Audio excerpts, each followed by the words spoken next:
পবিত্র ঈদ উল ফিতর উপলক্ষে শ্রীভূমি শহরের ঐতিহাসিক টাউন ঈদগাহ ময়দানে বিপুল উৎসাহ উদ্দীপনার মধ্য দিয়ে ঈদের প্রধান জামাত অনুষ্ঠিত হয়েছে। শনিবার সকাল ৯টায় অনুষ্ঠিত এই নামাজে ইমামতি করেন বিশিষ্ট আলেম মাওলানা মুফতি মাহবুবুল আলম কাসেমি। দীর্ঘ এক মাস সিয়াম সাধনার পর ঈদের দিন মুসলিম সম্প্রদায় আনন্দ ও ধর্মীয় ভাবগাম্ভীর্যের মধ্য দিয়ে উৎসব উদযাপন করেন। এদিন প্রায় ১২,০০০-এরও বেশি মুসল্লি ঈদগাহ ময়দানে একত্রিত হয়ে ঈদ উল ফিতরের নামাজ আদায় করেন। নামাজ শেষে দেশ ও জাতির শান্তি, সম্প্রীতি ও কল্যাণ কামনা করে বিশেষ দোয়া করা হয়। وذكر اسم ربه فصلى بل تؤثرون الحياة الدنيا والآخرة خير وأبقى إن هذا لفي الصحف الأولى صحف إبراهيم وموسى الله أكبر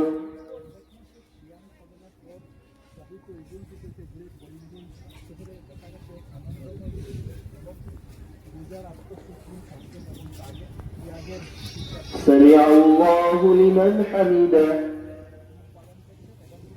الله أكبر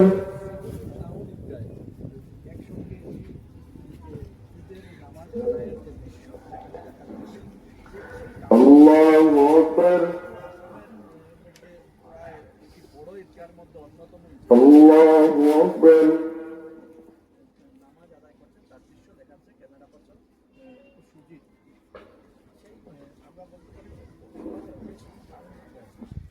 الله أكبر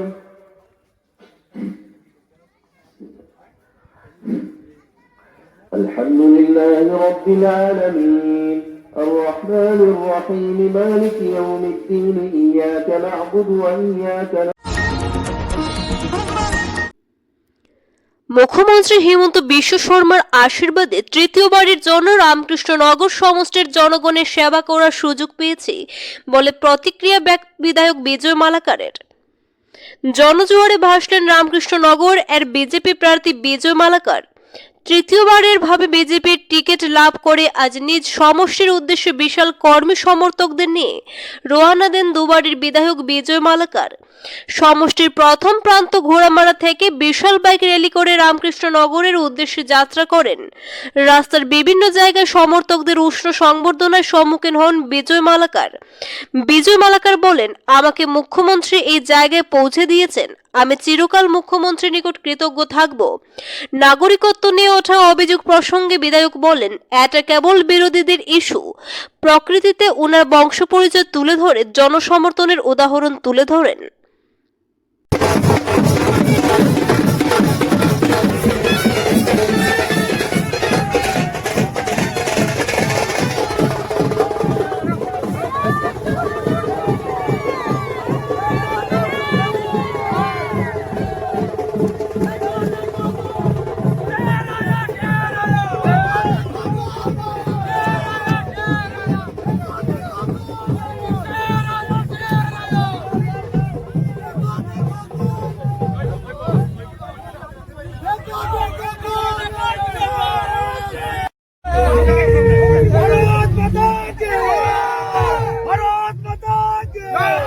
ইতিমধ্যে জেলায় প্রার্থীর মনোনীত তালিকা নির্ধারণ করা হয়েছে এবং ঘোষণা করা হয়েছে প্রার্থীর নাম এবং রামকৃষ্ণনগর বিধানসভা সমষ্টির মনোনীত প্রার্থী বিজয় মালাকার এই মুহূর্তে নিজের সমষ্টিতে যাচ্ছেন এবং আমি আমার চিত্র সাংবাদিককে বলবো এখানকার যে সামগ্রিক পরিবেশ এটা এই মুহূর্তে তুলে ধরার। বিশাল র্যালির মাধ্যমে ওনাকে নিয়ে যাওয়া হচ্ছে নিজের সমষ্টিতে এবং আমরা যে লোকের সমাগম দেখতে পাচ্ছি ইতিমধ্যেই উপচে পড়া ভিড়, গাড়ি করে র্যালি করে ওনাকে নিয়ে যাওয়া হচ্ছে নিজের সমষ্টিতে এবং আমি ওনার সাথে কথা বলার চেষ্টা করব এবং ইতিমধ্যেই দেখা যাচ্ছে লোকের সমাগম যত সময় যাচ্ছে লোকের সমাগম বেড়েই চলেছে এবং ওনাকে নিয়ে যাওয়া হচ্ছে। নমস্কার, কেমন লাগছে আজকে আপনার মনোনীত প্রার্থী হিসেবে খুব আনন্দিত এবং বিশেষ করে ধন্যবাদ জানাবো আমাদের মাননীয় মুখ্যমন্ত্রী ডক্টর হেমন্ত বিশ্ব শর্মাকে। উনি তৃতীয়বারের জন্য আমার উপর বিশ্বাস রেখেছেন, আস্থা রেখেছেন এবং বিশেষ করে ধন্যবাদ জানাবো আমাদের নরেন্দ্র ভাই মোদী, অমিত শাহ এবং আমাদের রাজ্যিক সভাপতিকে এবং অন্তরের অন্তঃস্থল থেকে ধন্যবাদ এবং কৃতজ্ঞতা জানাবো আমার রামকৃষ্ণনগর সমষ্টির প্রতিজন দেবতুল্য ভারতীয় জনতা পার্টির কার্যকর্তাদের এবং ধন্যবাদ জানাবো আমার এই রামকৃষ্ণনগর সমষ্টির জনগণকে। শুধু ধন্যবাদ জানাবো না, ওনাদের শ্রীচরণে প্রণাম জানাবো। ওনারা আমাকে 7 বছর কাজ করার সুযোগ দিয়েছেন, আবার দল আমার উপর বিশ্বাস রেখেছে, আরো 5 বছর ওনাদের হয়ে আমি কাজ করব। ওনার সাথে কথা বলে যেটা জানতে পারলাম যে ওনাকে নির্ধারণ করা হয়েছে প্রার্থী হিসেবে, যার জন্য উনি খুবই আনন্দিত এবং ওনাকে ইতিমধ্যে নিয়ে যাওয়া হচ্ছে বিশাল বাইক র্যালি এবং লোকের সমাগম আমরা দেখতে পাচ্ছি। ইতিমধ্যে এখানকার যে পরিবেশটা আমাদের মধ্যে উঠে আসছে সেটা হচ্ছে প্রচুর লোকের সমাগম এবং ওনার যারা সমর্থকরা রয়েছেন একদম উষ্ণ সংবর্ধনায় বলতে গেলে ওনাকে নিয়ে যাওয়া হচ্ছে নিজের সমষ্টিতে। আমরা দেখতে পাচ্ছি ইতিমধ্যে ওনাকে উনি গাড়িতে উঠে গেছেন এবং নিজের সমষ্টিতে যাচ্ছেন এবং সমর্থকদের ভিড় উপচে পড়ার মতো বিশাল র্যালির মাধ্যমে এবং উষ্ণ সংবর্ধনা যাকে বলে একেবারে বিভিন্ন ধরনের গাড়ি নিয়ে সমর্থকরা ছুটে চলেছেন ওনার সাথে সাথে এবং ওনাকে নিয়ে যাওয়া হচ্ছে। ইতিমধ্যে এই চিত্র আপনাদের মধ্যে আমি তুলে ধরার চেষ্টা করলাম এবং উনি আনন্দিত খুবই, এই বিষয়টা আপনাদের মধ্যে তুলে ধরার চেষ্টা করলাম।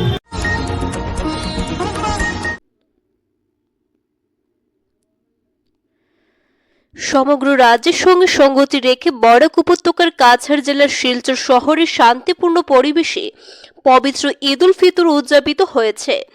শহরের বিভিন্ন ঈদগাহ সহ ঐতিহ্যবাহী মেহেরপুর ঈদগাহে ধর্মীয় ভাবগাম্ভীর্য উৎসাহের মধ্য দিয়ে ঈদের নামাজ আদায় করা হয়।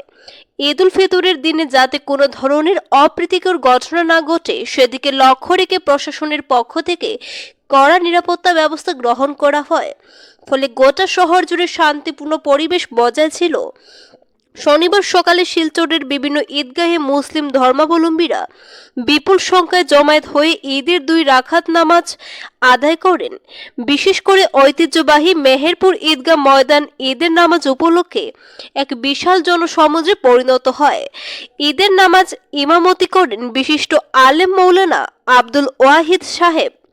নামাজের পূর্বে তিনি পবিত্র ঈদের তাৎপর্য ও গুরুত্ব নিয়ে গুরুত্বপূর্ণ আলোচনা করেন।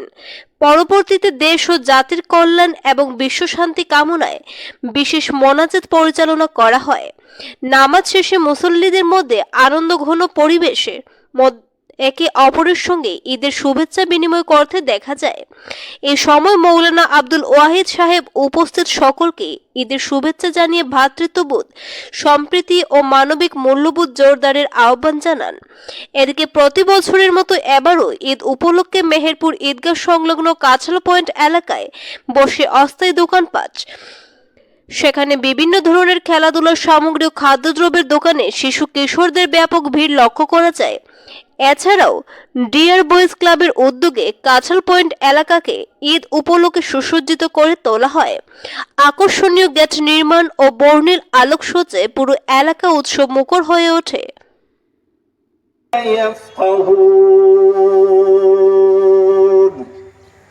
আল্লাহু আকবার।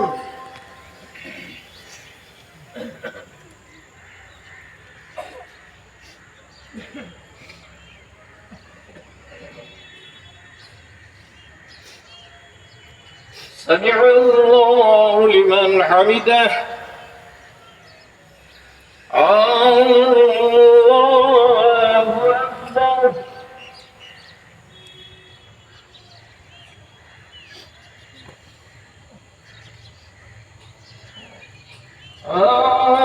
الله أكبر. الله أكبر.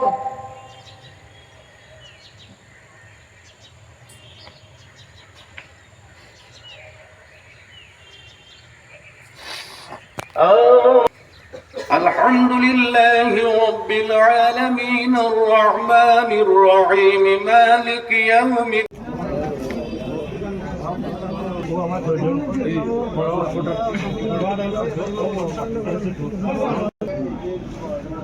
रहे तो आज गुरु काम से दौड़ा दौड़ी के बाजी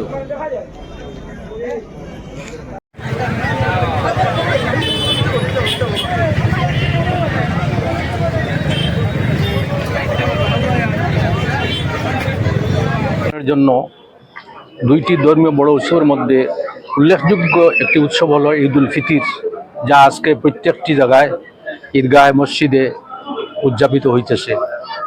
ঈদ উল ফিতরের এই যে উদযাপন, যেটা এই যে ঈদ উল ফিতরের তাৎপর্য যেটা আছে, খুশি যেটা আছে, এটা শুধুমাত্র মুসলমানদের জন্য নয়, অন্যান্য ধর্মীয়াবলম্বী যারা আছেন তাদের জন্য আজকে অনেক কিছু শিক্ষণীয় বিষয় আছে।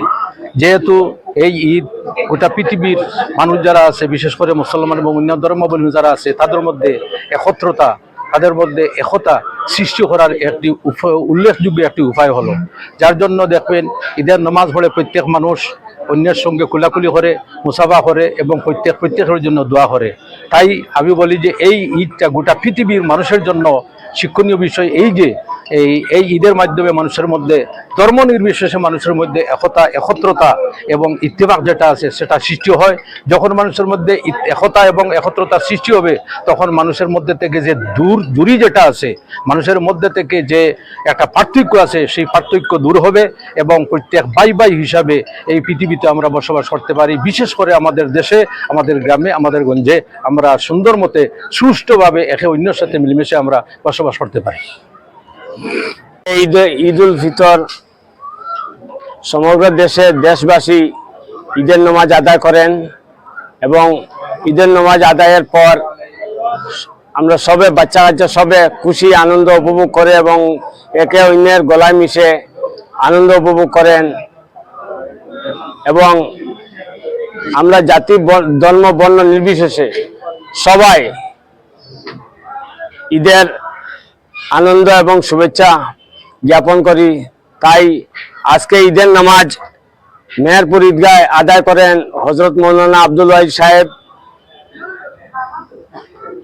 ঈদের নামাজের পর আমরা সবাইকে খুশির বার্তা দিতে চাই, প্রত্যেক বছর যেন এইরকম আমরা ঈদের আনন্দ উপভোগ করতে পারি, এই বলি আমি আমার বক্তব্য শেষ করলাম। আসসালামু আলাইকুম, সবাইকে জানাই পবিত্র ঈদ উল ফিতরের আন্তরিক প্রীতি শুভেচ্ছা। আলহামদুলিল্লাহ, আজকে সমগ্র রাজ্যের সাথে মেহেরপুর ঈদগাহ ময়দানেও পবিত্র ঈদ উল ফিতরের নামাজ আদায় হয়েছে। আজকে আমাদের মেহেরপুর ঈদগাহ ময়দানে পবিত্র ঈদ উল ফিতরের নামাজ আদায় করেছেন হযরত মৌলানা আব্দুল ওয়াহিদ সাহেব। ঈদের নামাজের পর আমরা বিশ্ব শান্তির কামনায় উনি দোয়া করেছেন। আমরা মহান আল্লাহ তাআলার কাছে দোয়া প্রার্থনা করি যে প্রত্যেক বছরের জন্য এইভাবে ঈদ সবার সমাজে ছড়িয়ে পড়ে এবং সবাই একসাথে মিলে যাতে আমরা ঈদ পালন করতে পারি। এবং তার সঙ্গে আজকের দিনে যারা প্রশাসন, পুলিশ কর্মকর্তা এবং আপনারা যারা মিডিয়ার কর্মীরা এসেছেন আমাদের এই নিউজ করছেন, তাদেরকেও আমরা আমাদের মেহেরপুর ঈদগাহ কমিটি এবং ডিয়ার বস ক্লাবের পক্ষ থেকে সবাইকে অসংখ্য ধন্যবাদ জানিয়ে সবাইকে আবারও পবিত্র ঈদ উল ফিতরের আন্তরিক প্রীতি শুভেচ্ছা জানাচ্ছি।